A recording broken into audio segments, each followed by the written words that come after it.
നമസ്കാരം. മലയാളി വാർത്ത ഇൻസൈഡിലേക്ക് സ്വാഗതം. ശബരിമല സ്വർണ്ണക്കൊള്ളയിൽ SIT അടൂർ പ്രകാശിനെ ചോദ്യം ചെയ്യുന്നു. ഇന്ന് ചോദ്യം ചെയ്യലിനായി എത്തണമെന്ന് ഇന്നലെ അടൂർ പ്രകാശിന് നോട്ടീസ് നൽകി.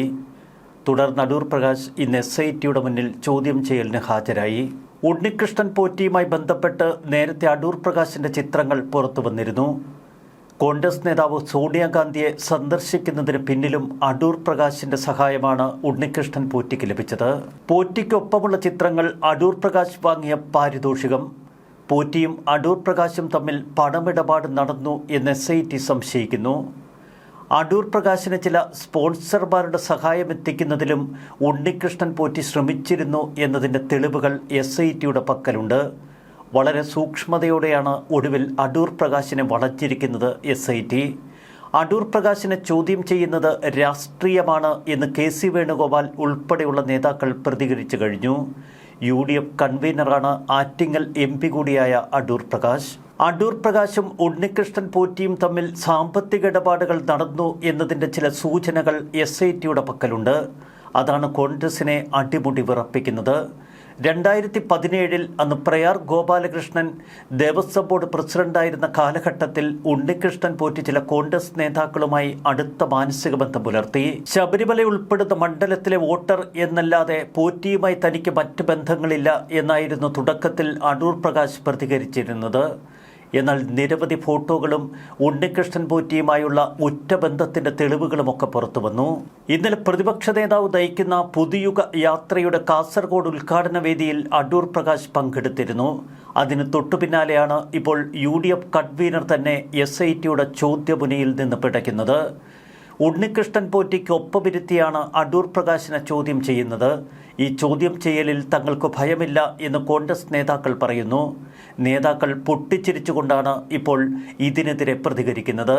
ഇത് രാഷ്ട്രീയമായ ഇടതുപക്ഷത്തിന്റെ നീക്കമാണ്. തിരിച്ചറിയാനുള്ള ബുദ്ധിയൊക്കെ ജനങ്ങൾക്കുണ്ട്. നേരത്തെ മുൻ മന്ത്രി കടകംപള്ളി സുരേന്ദ്രനെ SIT ചോദ്യം ചെയ്തിരുന്നു. കടകംപള്ളി സുരേന്ദ്രനെ ഈ ആഴ്ച വീണ്ടും ചോദ്യം ചെയ്യും എന്ന വാർത്തകൾ ഉയരുന്നതിനിടയിലാണ് ഇപ്പോൾ അപ്രതീക്ഷിതമായി അടൂർ പ്രകാശിലേക്ക് അന്വേഷണ സംഘം തിരിഞ്ഞിരിക്കുന്നത്. കൃത്യതയോടെ തെളിവുകൾ കോർത്തിണക്കി മാത്രമായിരിക്കാം അന്വേഷണ സംഘത്തിന്റെ നീക്കം. കാരണം ഹൈക്കോടതിയുടെ കർശന നിരീക്ഷണം അവരുടെ തലയ്ക്ക് മുകളിലുണ്ട്. നേരത്തെ മുതൽ ഉയർന്നു കേട്ട ഒരു പേരാണ് അടൂർ പ്രകാശിൻ്റേത്. പോറ്റിയുമായി ഏതെങ്കിലും വിധത്തിലുള്ള ഒരു സാമ്പത്തിക ഇടപാട് കണ്ടെത്താൻ SITക്ക് കഴിഞ്ഞാൽ അത് കോൺഗ്രസിന്റെ നട്ടെല്ലു വളയ്ക്കും. ശബരിമല സ്വർണ്ണക്കൊള്ള വരുന്ന തെരഞ്ഞെടുപ്പിൽ വലിയ പ്രചരണായുധമാക്കും എന്ന UDFന്റെ പ്രഖ്യാപനത്തിന് തൊട്ടുപിന്നാലെയാണ് ഇപ്പോൾ അപ്രതീക്ഷിത നീക്കങ്ങൾ. ശബരിമല സന്നിധാനത്ത് ഉണ്ണികൃഷ്ണൻ പോറ്റിക്കൊപ്പം അടൂർ പ്രകാശ് നിൽക്കുന്ന ചിത്രങ്ങൾ, ബംഗളൂരിൽ വച്ച് ഇരുവരും ഒപ്പമുള്ള ചിത്രങ്ങൾ, ബംഗളൂരുവിൽ എന്തിന് ഉണ്ണികൃഷ്ണൻ പോറ്റിയെ കാണാൻ അടൂർ പ്രകാശ് എത്തി, പോറ്റി അടൂർ പ്രകാശിന് ഉപഹാരം കൈമാറുന്ന ചിത്രമാണ് ബംഗളൂരുവിൽ നിന്ന് പുറത്തു വന്നത്. ഇതൊക്കെ ഇരുവരും തമ്മിലുള്ള ആത്മബന്ധത്തിന്റെ കൃത്യമായ തെളിവുകളാണ് എന്ന് SIT അടിവരയിട്ട് പറയുന്നു. കോടതിയെ ഇക്കാര്യം ധരിപ്പിക്കാനും SITക്ക് കഴിയും. മണ്ഡലത്തിൽ വെച്ചുള്ള വെറും പരിചയം മാത്രമാണ് താനും പോറ്റിയും തമ്മിലുള്ളത് എന്ന് തുടർച്ചയായി അടൂർ പ്രകാശ് വിവരിച്ചുകൊണ്ടിരുന്നു. എന്നാൽ ഈ വാദം പൂർണ്ണമായി പൊളിക്കുന്ന തെളിവുകളടക്കമാണ് ഇപ്പോൾ SITയുടെ ചോദ്യം ചെയ്യൽ.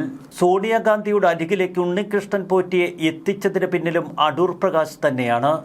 ഇത്രയധികം ആത്മബന്ധം എന്തുകൊണ്ട് അടൂർ പ്രകാശ് പോറ്റിയുമായി പുലർത്തി? തന്നെ ഏതൊക്കെ തരത്തിൽ മോശക്കാരനാക്കാം എന്ന് വിചാരിച്ചാലും അത് നടക്കില്ല എന്ന് മാധ്യമങ്ങളോട് നേരത്തെ അടൂർ പ്രകാശ് പ്രതികരിച്ചിരുന്നു.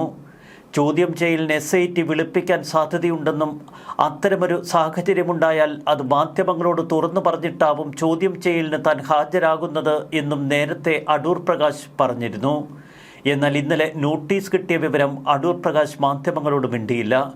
ഇന്ന് അതീവ രഹസ്യമായി SIT കേന്ദ്രത്തിലേക്ക് ചോദ്യം ചെയ്യലിന് അടൂർ പ്രകാശ് ചെന്നെത്തി. എന്താണ് അടൂർ പ്രകാശ് ഭയക്കുന്നത്? 2019 MP ആയതിനു ശേഷമാണ് ആദ്യമായി പോറ്റിയെ കണ്ടത് എന്ന് അടൂർ പ്രകാശ് പറഞ്ഞിരുന്നു. അത് പൊളിച്ചടുക്കിയ ചിത്രങ്ങൾ ഇന്ന് പുറത്തു വന്നിരിക്കുന്നു. 2017 ശബരിമലയിൽ വെച്ച് നടന്ന അന്നദാന ചടങ്ങ്, അന്നദാനം ഉദ്ഘാടനം ചെയ്യാൻ പോറ്റിയുടെ ക്ഷണമനുസരിച്ച് അവിടെ എത്തിയത് അടൂർ പ്രകാശ് തന്നെ. ഈ ചിത്രത്തിന് മറുപടിയുണ്ടോ എന്ന ചോദ്യത്തിന് മുന്നിൽ കുനിഞ്ഞിരിക്കാനേ അടൂർ പ്രകാശിന് കഴിയൂ. അതുകൊണ്ട് തന്നെ ഉണ്ണികൃഷ്ണൻ പോറ്റിയെയും അടൂർ പ്രകാശിനെയും ഒപ്പമിരുത്തി ചോദ്യം ചെയ്യുമ്പോൾ അട്ടിമുട്ടി പാളുമോ എന്ന ഭയം ചില കോൺഗ്രസ് നേതാക്കളുടെ ഉള്ളിലുണ്ട്. പോറ്റിയുടെ പിതാവ് മരിച്ചപ്പോൾ അദ്ദേഹത്തിൻ്റെ വീട്ടിൽ പോയിരുന്നു. ബംഗളൂരുവിൽ വെച്ച് പോറ്റി തന്ന സമ്മാനങ്ങൾ ഈന്തപ്പഴമായിരുന്നു. അത് അവിടെയുള്ളവർക്ക് അപ്പോൾ തന്നെ കൊടുത്തു എന്നൊക്കെയായിരുന്നു അടൂർ പ്രകാശ് വിവരിച്ചത്. സ്വർണ്ണക്കവർച്ച കേസിൽ മുഖ്യപ്രതി ഉണ്ണികൃഷ്ണൻ പോറ്റിയുടെ വീട്ടിൽ സന്ദർശനത്തിന് പോയ കടകംപള്ളിയും സമാനമായ ചില വിശദീകരണങ്ങൾ നൽകിയിരുന്നു. ആദ്യം പോറ്റിയുടെ വീട്ടിൽ ഒരു കുട്ടിയുടെ ചടങ്ങിന് പോയി എന്നും വിവരിച്ച കടകംപള്ളി സുരേന്ദ്രൻ പിന്നീട് പിതാവിൻ്റെ ചടങ്ങുമായി ബന്ധപ്പെട്ടായിരുന്നു സന്ദർശനമെന്ന് തിരുത്തി. നേതാക്കളൊക്കെ ക്യൂവിൽ നിന്ന് ഉണ്ണികൃഷ്ണൻ പോറ്റിയിൽ നിന്ന് ഉപഹാരങ്ങൾ കൈപ്പറ്റി എന്നർത്ഥം. ഉണ്ണികൃഷ്ണൻ പോറ്റി ശബരിമലയിൽ സദ്യയും അന്നദാനവും സ്പോൺസർ ചെയ്തതിൻ്റെ ദൃശ്യങ്ങൾ ഇന്ന് പുറത്തു വരുമ്പോൾ അതിൽ മുഖ്യാതിഥിയും ഉദ്ഘാടകരുമായി എത്തിയിരിക്കുന്നത് അടൂർ പ്രകാശ് തന്നെയെന്ന് വ്യക്തം. കോൺഗ്രസ് നേതാവായിരുന്ന പ്രയാർ ഗോപാലകൃഷ്ണൻ ദേവസ്വം ബോർഡ് പ്രസിഡന്റായിരുന്ന കാലഘട്ടം 2017 ജനുവരി 1 സദ്യ ഉദ്ഘാടനം ചെയ്യാനാണ് അടൂർ പ്രകാശ് അന്ന് ശബരിമലയിലെത്തിയത്. ഉണ്ണികൃഷ്ണൻ പോറ്റി സദ്യയും അന്നദാനവും സ്പോൺസർ ചെയ്തതിന്റെ മറവിൽ ഭക്തരിൽ നിന്ന് ലക്ഷക്കണക്കിന് രൂപ സംഭാവനയായി സ്വീകരിച്ചിരുന്നു എന്ന് നേരത്തെ ദേവസ്വം വിജിലൻസ് കണ്ടെത്തിയിരുന്നു. അടൂർ പ്രകാശിനെ പോലെയുള്ള ഉന്നതരെ മറയാക്കിയായിരുന്നു ഉണ്ണികൃഷ്ണൻ പോറ്റിയുടെ ഈ നീക്കങ്ങൾ. അതുകൊണ്ട് തന്നെ ഈ തട്ടിപ്പിന് പിന്നിൽ എത്രത്തോളം പങ്ക് നേതാക്കൾക്കുണ്ട്? തട്ടിപ്പ് വിഹിതം നേതാക്കളുടെ കയ്യിലെത്തിയോ? ശബരിമലയിലെ അന്നദാനം ഉദ്ഘാടനം ചെയ്യാൻ ഉണ്ണികൃഷ്ണൻ പോറ്റി തന്നോട് ആവശ്യപ്പെട്ടുവെന്നും അതുകൊണ്ടാണ് താൻ ശബരിമലയിലെത്തിയത് എന്നും അടൂർ പ്രകാശ് ഒടുവിൽ ഗത്യന്തരമില്ലാതെ സമ്മതിച്ചു. എന്നാൽ അന്ന് പോറ്റി ഒരു കാട്ടുകള്ളനാണ് എന്ന് താൻ തിരിച്ചറിഞ്ഞിരുന്നില്ല എന്നാണ് അടൂർ പ്രകാശ് പറയുന്നത്.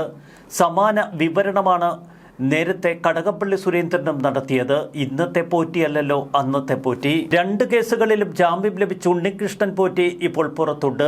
അതേ പോറ്റിയെ ഒപ്പമിരുത്തിയാണ് അടൂർ പ്രകാശിനെ ചോദ്യമുനയിൽ നിർത്തിയിരിക്കുന്നത് SIT. മറുവശത്ത് എൻഫോഴ്സ്മെന്റ് ഡയറക്ടറേറ്റ് അതിശക്തമായ നീക്കങ്ങളുമായി ശബരിമലയിലും തിരുവല്ലയിലുമൊക്കെ നിറയുന്നു. തിരുവല്ലയിലെ സ്വകാര്യ ബാങ്കിംഗ് സ്ഥാപനമായ നെടുപ്പറമ്പിൽ ക്രെഡിറ്റ്സ് എന്ന പണമിടപാട് സ്ഥാപനം അരിച്ചുപെറുക്കുകയാണിപ്പോൾ ED. സ്ഥാപന ഉടമകളുമായി ബന്ധപ്പെട്ട 44 കോടിയിലധികം രൂപയുടെ സ്വത്തുക്കൾ കണ്ടെത്തി. തന്ത്രി കണ്ഠൻ രാജീവർക്ക് അവിടെ 2.5 കോടി രൂപയുടെ നിക്ഷേപമുണ്ടായിരുന്നോ എന്ന ചോദ്യവും സ്ഥാപന ഉടമകൾക്ക് നേരെ എൻഫോഴ്സ്മെന്റ് ഡയറക്ടറേറ്റ് എറിഞ്ഞു. എന്നാൽ സ്ഥാപന നടത്തിപ്പുകാർക്ക് അതിൽ ഉത്തരമില്ല. പത്തനംതിട്ട MP ആന്റോ ആന്റണിയുടെ 2.5 കോടി നിക്ഷേപത്തെക്കുറിച്ച് നേരത്തെ ഒരു CPM നേതാവ് ചില ആരോപണങ്ങൾ ഉന്നയിച്ചിരുന്നു.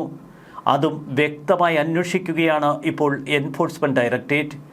ശബരിമല സ്വർണ്ണക്കൊള്ള മാത്രമല്ല, ശബരിമലയുമായി ബന്ധപ്പെട്ട മറ്റ് കൊള്ളകളും തട്ടിപ്പുകളുമൊക്കെ അന്വേഷണത്തിന് വിധേയമാക്കി എൻഫോഴ്സ്മെന്റ് ഡയറക്ടറേറ്റ് മുന്നോട്ട് കുതിക്കുന്ന കാഴ്ച നമുക്ക് മുന്നിൽ. നിലയ്ക്കൽ അന്നദാനവുമായി ബന്ധപ്പെട്ട് സാമ്പത്തിക ക്രമക്കേട് നടത്തിയ കേസിൽ ദേവസ്വം മുൻ അഡ്മിനിസ്ട്രേറ്റീവ് ഓഫീസർ ജഡ്ജ് ജയപ്രകാശിൻ്റെയും ഭാര്യയുടെയും പേരിലുള്ള 40.5 ലക്ഷം രൂപയുടെ സ്വത്തുക്കൾ എൻഫോഴ്സ്മെന്റ് ഡയറക്ടറേറ്റ് കണ്ടുകെട്ടി. അതെ, ഒരു വശത്ത് അതിശക്ത നീക്കങ്ങളുമായി ED കളന്നിറയുമ്പോൾ മറുവശത്ത് SIT കോൺഗ്രസ് നേതാക്കളെയും വലയിലാക്കുന്നു. ഇതൊരു രാഷ്ട്രീയ വേട്ടയാണ് എന്ന ആരോപണം ഏറെക്കുറെ ശരിയാണ്. കോൺഗ്രസ് നേതാക്കളെ കൂടി ഈ കൊള്ളയുടെ വലയിൽപ്പെടുത്തിയാൽ അടുത്ത നിയമസഭാ തെരഞ്ഞെടുപ്പിൽ UDFന്റെ പ്രചരണത്തിന്റെ മൂർച്ച കുറയ്ക്കാം. അടൂർ പ്രകാശ് തെറ്റ് ചെയ്തിട്ടുണ്ട് എങ്കിൽ ശിക്ഷ അനുഭവിക്കട്ടെ. അതല്ല, ഇതൊരു രാഷ്ട്രീയ വേട്ടലാടലാണ് എങ്കിൽ അത് ജനം തിരിച്ചറിയുക തന്നെ ചെയ്യും. ന്യൂസ് ഡെസ്ക് മലയാളി വാർത്ത.